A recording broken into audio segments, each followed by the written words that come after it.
Moving on to the authoritarian style, the first thing that comes to mind for me is the notion of "because I said so."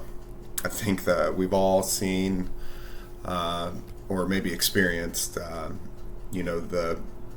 ugly side of "because I said so." The authoritarian style that really leaves very little for little room for growth.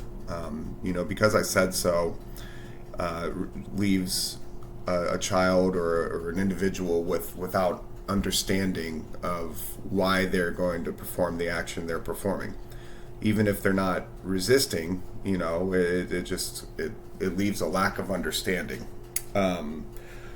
It's really a common feature of an authoritarian style, and it's really just an example of one way communication that often cheats a child out of growing with that experience.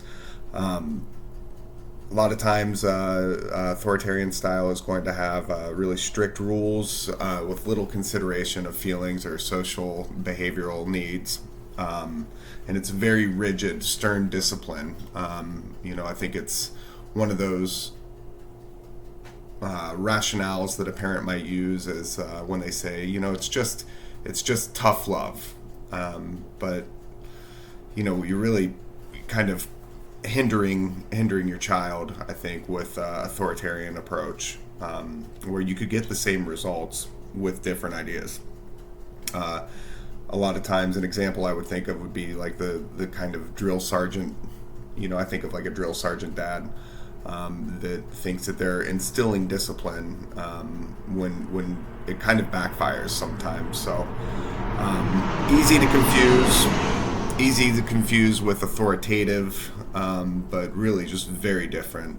With the exception of that both are in the grid above. Both do feature behavioral control and high demandedness.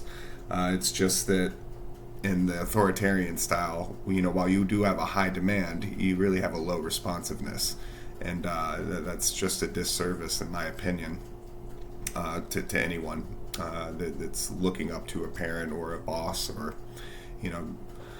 somebody that is their elder or superior. So something to think of with an authoritarian parent. To me, the first thing that comes to mind is just the "because I said so."